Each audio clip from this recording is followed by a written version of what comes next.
قبل ما نبدأ ما تنساش تعمل لايك واشتراك في القناة علشان ده بيحمسنا نستمر جدا، ولو على الفيسبوك اعمل لنا متابعة.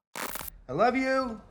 بيبدأ الفيلم بمحاولة شخص إنه يهرب من البوليس، لكنه بيعمل حادثة بالعربية وبتتقلب بيه، وبيحاول يطلع من العربية ويهرب على رجليه، والبوليس بيحاول يوصله. بيكتشفوا إن في حد شافه طالع برج سكني، فبيروح البوليس هناك لكنهم ما بيلاقوش حد لأن حارس البوابة ما شافش حد. لكن وهم ماشيين توقفهم ست بتحاول تستنجد بيهم إن في شخص اتهجم عليها وقتل جوزها. وبيطلع البوليس الشقة وبيكتشفوا إن الموجود هو الشخص اللي كانوا بيدوروا عليه، وبيقبضوا عليه أخيرا.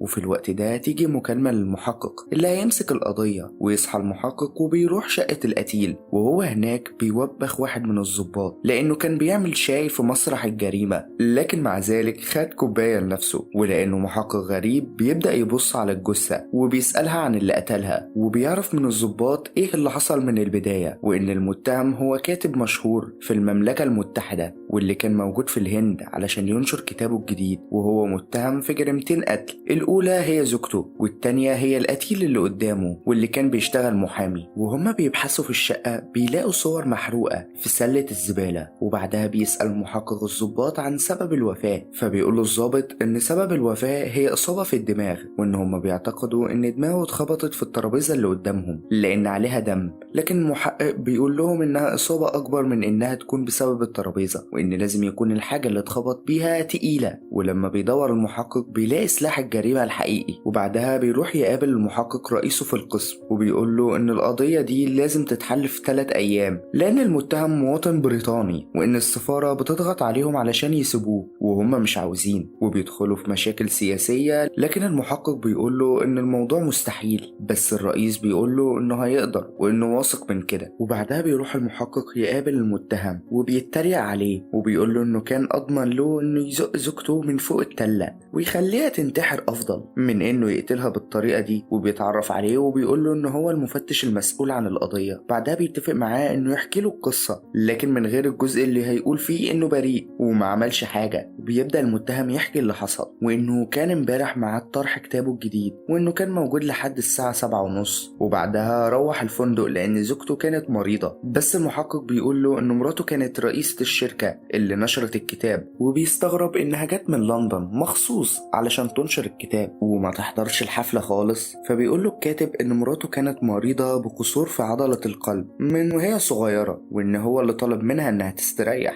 وبعد لما وصل الفندق دخل عليها لقاها ميتة على الأرض، وإن هو اللي اتصل على البوليس. وهنا المحقق بيقاطعه وبيقول له بس أنت هربت قبل ما نحقق في الموضوع. فبيقول له إنه كان خايف من إن البوليس يتهموه بقتل مراته. فبيقول له المحقق حتى لو كنت خايف من الاتهام ليه قتلت المحامي؟ فبيقول له الكاتب إنه ما قتلش المحامي، وإنه كان بيسوق بسرعة والعربية اتقلبت بيه، وإنه كان مصاب ومش قادر يمشي، فطلع بيت علشان يطلب من حد تليفون، فلقى ست على الباب. حاول يطلب منها التليفون لكنها رفضت، لكنه حاول يفهمها إنه عايز تليفون بس وترجاها، وهي وافقت ودخلته البيت. ولما دخل بيتها لقى ازاز الترابيزة متكسر على الأرض، ولما جابت له التليفون استعجلته لأن جوزها ممكن يوصل في أي دقيقة. وبعدين شافت صورته في التلفزيون وإن البوليس بيدور عليه، فاتخضت وطلبت منه إنه يخرج، لكنه حاول يفهمها إنه مظلوم لحد ما جرس الباب رن. فقالت ليه الست إنه يقف من غير صوت، وده اللي خلى المحقق بيستغرب وبيقول له طب ليه ما هربش؟ فبيقول له الكاتب إن هو حتى ما فهمش، لكنه كان حاسس إن في حاجة غريبة بتحصل في البيت ده زي الترابيزة المكسورة، وإن الست كانت مصابة بخدوش على رقبتها، وإن باب الأوضة اللي جابت منه التليفون كان مقفول بالمفتاح، وحس إنها بتخبي حاجة. لكن المحقق بيكمل وبيقول له أكيد قتلت جوزها ومخبياه في الأوضة. فبيقول له الكاتب بالظبط. وبيكمل المحقق وإنت بالصدفة قتلت مراتك ورحت بيت ست قتلت جوزها، وبيتريق عليه وبيقول له أنت كاتب بارع فعلا، وبيخرج. وبعدها بيروح المحقق وبيستجوب الست واللي كانت اسمها مايا. بعدها بيعرف المحقق إن الكاتب ده متهم في قضية تانية غير قضية القتل عن بنت انتحرت، ورفع والدها قضية على الكاتب لأنها نفس البنت اللي رواية الكاتب الأخيرة بتدور عنها. وطلب منها المحقق يتصلوا على الأب ده. وفي الطريق بيسأل المحقق الضابط لو كان قرأ كتب للكاتب ده، فبيقول له لأ. وبعدها بيروح المحقق يتعرف على مايا وبتقول له إن هي هتقول لي القصة كلها لأن الكاتب ده لازم لازم يتعاقب على الجرائم دي. فبيسأل على المحقق لو كانوا عارفين بعض قبل كده لأنه مش شايف أي دافع للجريمة. فبتجاوب مايا بأنهم عمرهم ما اتقابلوا. فبيطلب منها إنها تحكي اللي حصل، وبتقول إنها كانت لوحدها في البيت والكاتب ضرب عليها الجرس، ولما فتحت مسكها لكنها حاولت تهرب بس هو مسكها مرة تانية. وبعدها بشوية الجرس بيضرب وبيهددها إنها لو اتكلمت هيقتلها، وهي بتحاول تفتح الباب وبتتصرف عادي. وهي بتحكي بيسمع المحقق صوت عالي بره، فبيستأذنها وبيخرج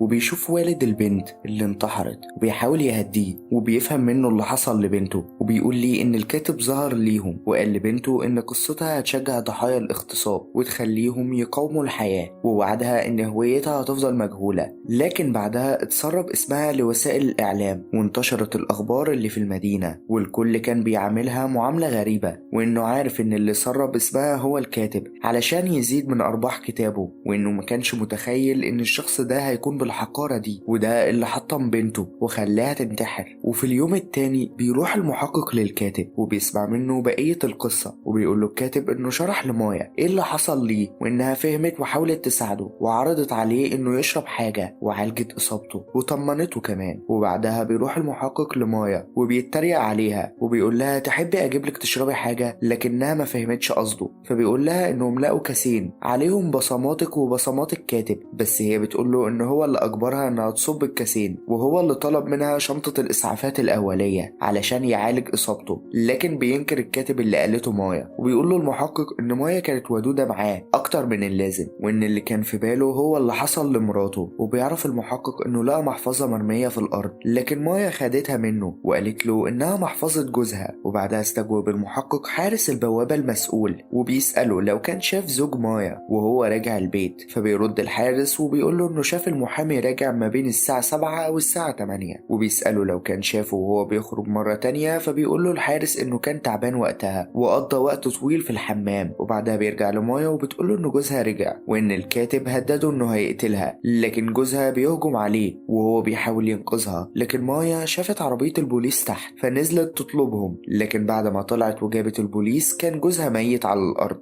بس المحقق بيتعصب عليها وبيقول لها إن الحارس شاف جوزها راجع ما بين الساعة 7:30 والساعة 8، لكنها بتقول له إن هو رجع لدقايق وخرج تاني. بس المحقق ما بيصدقهاش وبتقول له مايا إنها ما قتلتش جوزها لأنها كانت بتحبه، لكنه بيسيبها وبيمشي. بعدها بيروح المحقق لبيت شخص عنده معلومات وبيكتشف إنهم زوجين كانوا في نفس الفندق وصوروا خناقة حصلت بين الكاتب ومراته. وبيعرف المحقق من الضابط إن كتاب الكاتب الأول حقق نجاح كبير، لكن كتابه التاني فشل. بعدها المحقق توقع إن الكتاب التالت لازم ينجح وإلا مسيرة الكاتب هتكون في خطر، لكن الضابط قال له إن الكتاب التالت فشل بس بعد ما تم تسريب اسم بطلة الرواية اللي هي البنت اللي انتحرت حقق مبيعات عالية. بعدها بيرجع المحقق للكاتب وبيعرفه إنه عارف إنه اتخانق مع مراته ليلة الجريمة. فبيقول له الكاتب الخناقة مش زي ما انت متوقع، وإن زوجته هي اللي سربت اسم البنت للإعلام، وكان متعصب عليها لأنه وعد أهلها إنه مش هيعرف حد بهويتها، ولأن مراته كانت رئيسة شركة النشر كان لازم الكتاب ينجح وإلا شركتها هتخسر. وده اللي خلى الكاتب يقرر إنه مش عايز ينشر الكتاب، لكنها بتقول له إنه لو خالف العقد هتمنعه من إنه يكتب تاني. بعدها بيعرف المحقق من تقرير المشرحة ومن شكل الضرب على الجثة إن اللي قتل المحامي لازم يكون شخص طويل، وإنه مستحيل يكون شخص قصير زي مايا مثلا، وده اللي خلى البوليس يثبت التهمة على الكاتب. أما الزوجة فكانت الوفاة نتيجة نوبة قلبية طبيعية، وبيتسجن الكاتب بتهمة القتل وبيحس بالظلم. وفي الوقت اللي القسم كله فرحان بإن القضية اتحلت كان المحقق حس إن في حاجة ناقصة. وبعدها سأل المحقق الضابط اللي معاه لو كانوا عرفوا يوضحوا الصور اللي كانت محروقة في سلة الزبالة اللي في شقة المحامي ومايا. بعدها بيكتشف المحقق إن مايا كانت بتخون جوزها المحامي مع شخص تاني، ولما بيوصلوا للشخص ده بيواجه المحقق هو ومايا بالصور وبيعترفوا إنهم كانوا على علاقة. بعدها بيقول المحقق لصديق مايا إنهم لقوا عينة من دمه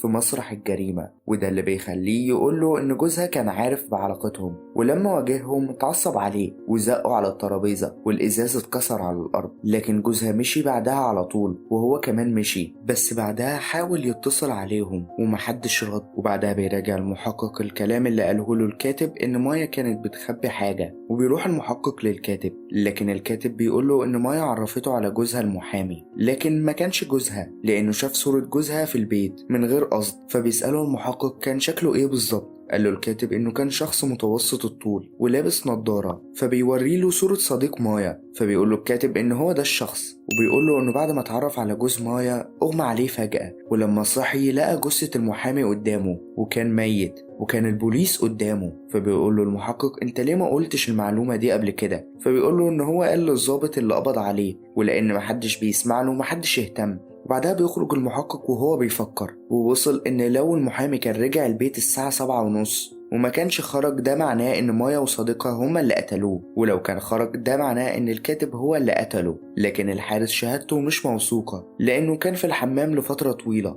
وهنا افتكر المحقق ان الدنيا مطرت اليوم ده الساعة 11 بالليل، وده معناه ان لو جزمة المحامي وسخة فده من المطرة، وان هو خرج والكاتب هو القاتل. ولو جزمته نظيفة ده معناه ان هو ما خرجش ومايا وصديقها هما اللي قتلوه. ولما رجع القسم علشان يشوف اغراض الضحية لقى الجزمة نظيفة. وهنا اتصدم المحقق لما وصل للحقيقة، وان مايا وصديقها هما اللي قتلوا المحامي، وبيتقبض على مايا وصديقها بتهمة قتل المحامي. اما زوجة الكاتب فكانت موتة طبيعية. وهنا بيروح المحقق للسجن علشان يخرج الكاتب، واللي بيفرح جدا ان تم تبرئته، وبيعرفوا ان هو ملوش علاقة بموت مراته. لكن الكاتب بيقول للمحقق ان هو اللي قتلها. فبيندهش المحقق، لكن الكاتب بيكمل وبيقول له انه كان لازم يكون جنبها في وقت مرضها والا ما كانتش هتموت. فبيواسيه المحقق. بعدها بيخرج الكاتب من السجن وبيسأل عن جثمان مراته. فبيقول له الضابط انه هيستلمه خلال يومين، لكن المحقق بيقول له انه هيخليه يستلمه النهارده، وبيشكره الكاتب. وبعدين بيحرق الكاتب جثمان مراته. وبعدها والمحقق قاعد في البيت مراته بتخش عليه وبتلاقيه بيقرا رواية الكاتب لكنها عارفة الرواية. فبيقول لها المحقق انه مش فاهم ازاي بيحبوا الرواية دي. فبتحكي ليه قصة الرواية وان البطل في النهاية مات بجرعة زايدة من المخدرات. فبيضحك المحقق من القصة وبيفكر فجأة في حاجة، انه ما عملش فحص في الجرعات الزايدة في جثة مرات الكاتب، وده اللي بيخليه يجري على القسم. وبيتأكد من الدكتور اللي بيقوله انه مستحيل تكون واخدة جرعة زيادة لان هو حسب عدد الحبوب، وكانت كل يوم بتاخد حباية بدون مشاكل. بس بيكتشف المحقق ان الكبسولة مفكوكة، وبيكتشفوا ان الكاتب حاطط 3 أضعاف الجرعة في كبسولة واحدة. بعدها بيتصل المحقق بالضابط صديقه وبيطلب منه يوقف الطيارة اللي طالعة لندن النهاردة. وبعدها بيتصل الكاتب بالمحقق فجأة، واللي ما كانش متوقع اتصاله، لكن المحقق بيقاطعه وبيقول له انه عارف ان هو اللي قتل مراته. ولان الكاتب حب المحقق قرر يقول له الحقيقة كلها، ان مراته كانت هتلغي نشر الكتاب بتاعه من بعد ما سرب الكاتب اسم البنت اللي انتحرت بسببه، لكنه بيتعصب عليها علشان البوليس ممكن يسجنه، وانه اتضايق لما مراته كانت بتهدده فقتلها بجرعة زايدة في الدواء. لكنه بعد ما اتصل بالبوليس شاف رسالة في تليفون مراته، وعرف ان مراته والمحامي بتاعها كانوا بيخططوا يرفعوا قضية عليه من وقت طويل، وده اللي خلاه يهرب من البوليس ويروح لبيت المحامي. وانه لما راح ملقاش المحامي، وان مراته هي اللي كانت بتحكي القصة الحقيقية، وان جوزها وصل الساعة 12 فعلا، لكن وهو بيدور على اوراق القضية لقى صور لمراته مع صديقها. وبعدها قتل المحامي وحرق اوراق القضية، وبعدها بشوية حرق الصور، وده اللي خلى البوليس يركز على الصور وينسى ان فيه ورق محروق تحته. وألف القصة كلها بحيث ان مرات المحامي وصديقها يلبسوا الجريمة، وانه مسح الاثبات الوحيد اللي يكشف كذبه وهو الطين اللي في الجزمة. وبعدها وبفضل المحقق تخلص الكاتب من دليل إدانته في القضية، وهو جثة مراته اللي لو كانوا فحصوا الجثة كانوا أثبتوا جريمته. وبيشكر المحقق وبيقول له إن بعض الناس بتستغل الكذب علشان الكل يصدقهم، وبعض الناس بيستغلوا الحقيقة لكنه استغل الصدفة اللي جات له بس. وبينتهي الفيلم مميز فعلا. لو كنت ركزت معايا عندي ليك سؤال لولبي شوية، ازاز الترابيزة في بيت المحامي اتكسر ازاي بالظبط؟ من فهمك للفيلم اكتبوا لنا اجاباتكم في التعليقات وهقراها كلها.